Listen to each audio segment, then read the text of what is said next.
Hello friends, कैसे हैं आप सब। तो आज मैं बनाने जा रही हूँ फेस्टिवल की स्पेशल रेसिपी जो कि बहुत ही ज़्यादा डिलीशियस और स्पॉन्जी स्पॉन्जी होती है।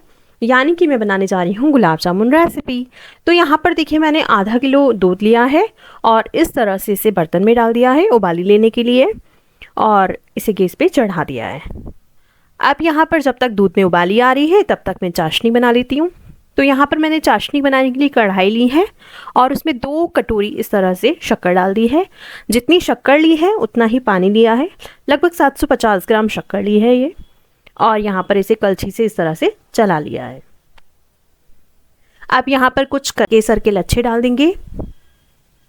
इससे टेक्सचर और बहुत अच्छा आता है। अब देखिए यहाँ पर मैंने छोटी इलायची ली है इस तरह से और इसके दाने निकाल दिए हैं और बिना कूटे ही इसे इस तरह से डाल दिया है। इसका बहुत अच्छा फ्लेवर आता है चाशनी में। अब यहाँ पर इसे कलछी से हिला लेंगे और चाशनी को यानी कि शक्कर को मेल्ट होने देंगे। अब जब तक शक्कर मेल्ट हो रही है तब तक दूध में उबाली ले लेते हैं। और यहाँ पर दूध में उबाली आ रही है तो यहाँ पर मैं एक नींबू ले रही हूँ। आधा ही नींबू काम आता है, तो इस तरह से नींबू का रस निचोड़ लिया है मैंने कटोरी में और इसी से ही मैं दूध को फाड़ूंगी। तो यहाँ पर मैंने दूध में उबाली ले ली है और इधर मैं चाशनी को कलछी से चला रही हूँ ताकि शक्कर बर्तन के लगे ना और जल्दी से मेल्ट हो जाए। यहाँ पर मैंने नींबू का रस लिया है 2 टीस्पून। देखिए इस तरह से डालना है और ये देखिए दूसरे चम्मच भी मैंने यहाँ पर इस तरह से नींबू का रस डाल दिया है। अब इसे हिला दिया है और एक तरफ रख दिया है और ये देखिए दूध फटने लगा है। तो दूध में से सारा छेना और पानी अलग अलग हो जाएगा। और देखिए यहाँ पर शक्कर भी काफ़ी मेल्ट हो गई है। इसे जस्ट ऐसे टच करके देखना है, ये चिकनी हो रही है। तो इस तरह से इसमें चिपचिपापन आने लग जाता है धीरे धीरे। वही उसी स्टेज पे आपको यहाँ पर गैस को बंद कर देना है, फ्लेम को बंद कर देना है और इसे ढक करके मैं एक तरफ रख दूँगी क्योंकि मुझे अभी गुलाब जामुन बनाने हैं तो काफ़ी टाइम लगेगा। अब देखिए यहाँ पर छेना अलग हो गया है, पानी अलग हो गया है। तो इस तरह से मैं छलनी में से छान लूँगी और पानी को अलग कर लूँगी। ये पानी बहुत ज़्यादा यूटिलाइज़ कर सकते हैं अपन अच्छे से। इसको आप आटे में गूँथ सकते हैं। और इस तरह से देखिए यहाँ पर पानी छेना मैंने अलग कर लिया है और इसे पानी को अलग रख दिया है। अब यहाँ पर साफ़ पानी लेंगे और उससे इस तरह से छेना को धो लेंगे क्योंकि नींबू का रस डाला था तो थोड़ी खटास रह जाती है। तो इस तरह से इसे अच्छे से वॉश कर लेंगे।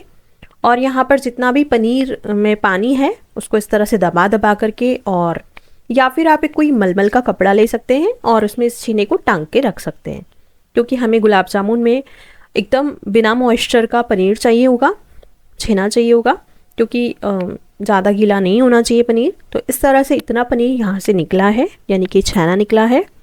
आप देखिए यहाँ पर ये मावा है, आधा किलो लिया है मैंने। गुलाब जामुन का मावा है ये। और ये देखिए इस तरह से ये ना ज़्यादा सॉफ्ट है और ना ज़्यादा टाइट है। अब यहाँ पर मैं इस तरह से छलनी ले रही हूँ, सीव ले रही हूँ और उसको मैं यहाँ पर देखिए थोड़ा थोड़ा मावा मैं इसमें डाल रही हूँ और इसे इस छलनी से मसल मसल करके और बाहर निकाल रही हूँ। तो यहाँ पर कुछ दाना होता है, हल्का सा एक रवा होता है मावे में, तो वो जो रवा है वो निकल जाता है इस तरह से दबाते हुए। या फिर आप इसे जस्ट परात में मसल मसल करके भी चिकना कर सकते हैं। तो मैंने यहाँ पर इजी मेथड देख लिया है थोड़ा सा कि छलनी से इस तरह से मावा निकाल दिया है और ये देखिए काफ़ी अच्छे से निकला है। और ये काफ़ी हाथ लगा कर देखेंगे आप तो काफ़ी चिकना है, देखिए एकदम सॉफ्ट सा है। सारा मावा मैं इसी तरह से सीव से निकाल लूँगी। और यहाँ पर जो हमने छेना निकाला है उसी को भी हम यहाँ पर इस तरह से सीव से निकाल लेंगे। तो इसमें जो भी दाना रवा रहा है वो निकल जाएगा। तो ये एक इजी तरीका है इस तरह से मावा और पनीर को चिकना करने का। आप यहाँ पर हाथ से भी इसे मसल मसल करके और चिकना कर सकते हैं। अब देखिए दोनों चीज़ यहाँ पर मैंने बर्तन में ले ली है और इन दोनों चीज़ को मैं मिक्स कर दूंगी, यानी कि छेना और पनीर को यहाँ मावे को यहाँ पर मिक्स करना है।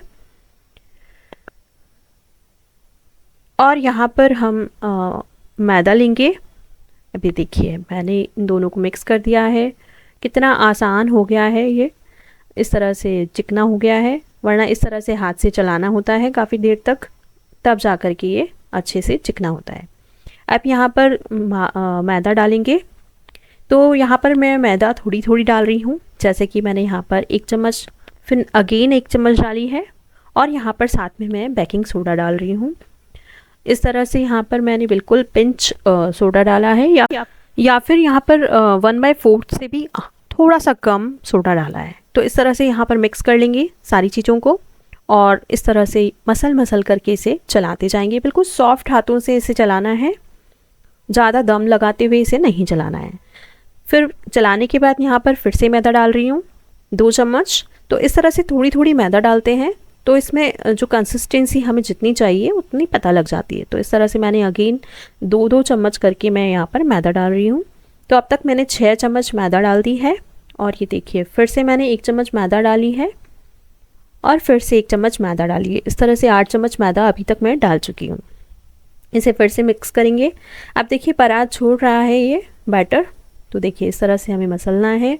फिर से मैदा डालनी है, और ये देखिए, तो जब तक आपको लग रहा है कि कंसिस्टेंसी नहीं जम रही है, तब तक आपको यहाँ पर मैदा डालते जाना है।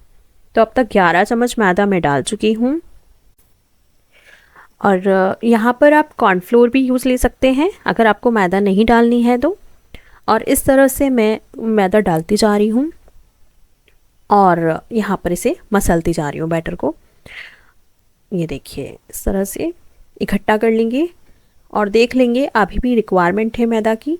तो यहाँ पर मैंने लास्ट 1 चम्मच मैदा और डाली है, और अब मुझे लग रहा है कि अब इसके अलावा मुझे ज़रूरत नहीं है मैदा डालने की। तो लगभग यहाँ पर मैंने 13 से 14 चम्मच मैदा डाली है, यानी कि यहाँ पर मैंने 1 बड़ी कटोरी मैदा डाली है।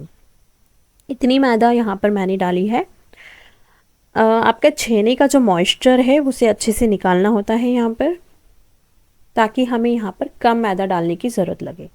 तो देखिए इस तरह से सारे आटे को हम इस तरह से गूँथ लेंगे और एक जगह इकट्ठा कर लेंगे। बहुत ही आसानी से गुलाब जामुन बनकर के तैयार होते हैं, ज़्यादा कोई मेहनत नहीं है। बस यहाँ पर हमें कंसिस्टेंसी का ध्यान रखना होता है कि हमें थोड़ा सा सॉफ्ट डो ही चाहिए यहाँ पर।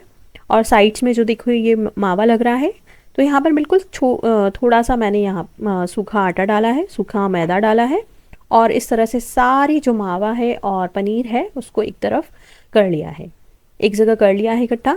और ये मेरा आटा बनकर के बिल्कुल तैयार है। अब यहाँ पर मैं इसे 10 मिनट के लिए रख देती हूँ ढक के, क्योंकि हमने बेकिंग सोडा डाला है तो वो बनता है थोड़े से देर रखने के लिए। आप यहाँ पर देखिए अपनी छोटी छोटी यहाँ पे गोलियाँ बनानी है अपने अकॉर्डिंगली, कि भाई हमें कितना छोटा साइज़ या कितना बड़ा साइज़ चाहिए, तो उस अकॉर्डिंग आप यहाँ पर इस तरह से बॉल्स बना सकते हैं। और सारी बॉल्स को मैं यहाँ पर बना करके और रख रही हूँ। अब यहाँ पर कढ़ाई चढ़ा देंगे हम गैस पे। तो भारी तले की कढ़ाई ली है मैंने, यहाँ पर एल्युमिनियम की कढ़ाई है, और इसमें मैंने घी डाल दिया है। होममेड घी है ये, मैंने खुद घर पे बनाया है। कोई भी घी आप यहाँ पर यूज़ ले सकते हैं। और इस तरह से यहाँ पर मैंने घी डाल दिया है, और चाशनी को भी यहाँ पे मैं थोड़ा सा गर्म कर रही हूँ, क्योंकि जैसे ही आपका गुलाब जामुन फ्राई हो जाता है उसके बाद यहाँ पर आप चाशनी में गुलाब जामुन को डालते हैं। आप यहाँ पर एक गुलाब जामुन में डाल करके देख रही हूँ कहीं ये फट तो नहीं रहा है। और आप जब गुलाब जामुन बनाते हैं तो उसमें आपको एक बार नोट करनी है कि उसमें क्रैक्स नहीं होने चाहिए। तो इस तरह से मैंने सारे गुलाब जामुन डाल दिए हैं। देखिए बहुत ही बढ़िया दिख रहे हैं।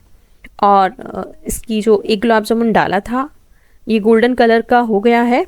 और इस तरह से ना हल्की चम्मच से ही इसे चलाना है, ज़्यादा तेज़ नहीं चलाना है, बिल्कुल हल्के हल्के हाथों से इसे चलाना है। और ये देखिए मैंने इस गुलाब जामुन को चाशनी में डाल दिया है, और चाशनी को भी चम्मच से नहीं हिलाना है, ऐसे ही कढ़ाई को हिला देना है। सारे गुलाब जामुन बहुत ही अच्छे बन कर के तैयार हुए हैं देखिए। और सब पे गोल्डन कलर आते ही, गोल्डन ब्राउन कलर आते ही मैंने इन्हें निकाल लिया है। बिल्कुल मध्य आंच पे ही हमें यहाँ पर गुलाब जामुन को फ्राई करना है। बहुत तेज़ गरम तेल नहीं होना चाहिए। अगर आपको लग रहा है कि तेज़ गरम हो गया है तेल, तो आप थोड़ी सी देर के लिए कढ़ाई जो फ्लेम है वो बंद कर सकते हैं। और अगेन फिर उसको थोड़ा लगे आपको कि कढ़ाई में जो घी है वो नॉर्मल टेम्परेचर पे है, उसके बाद आप इसको डाल सकते हैं गुलाब जामुन को फ्राई होने के लिए। सारे गुलाब जामुन मैंने इसी तरह से बनाए हैं और बहुत ही बढ़िया गुलाब जामुन बने हैं। फिर मैंने इन्हें 2 घंटे के लिए रख छोड़ दिया था और सारी चाशनी ये गुलाब जामुन पी गए हैं। और देखिए जब आप इसे इस तरह से काट करके देखते हैं तो यहाँ पर ये बहुत ही ज़्यादा सॉफ्ट और डिलीशियस बन करके तैयार हुए हैं। देखिए एकदम सॉफ्ट हैं। दबा करके आप देखते हैं तो इस तरह से ये गुलाब जामुन बने हैं, खाने में भी उतने ही टेस्टी हैं। तो कैसी लगी मेरी recipe? Thank you so much.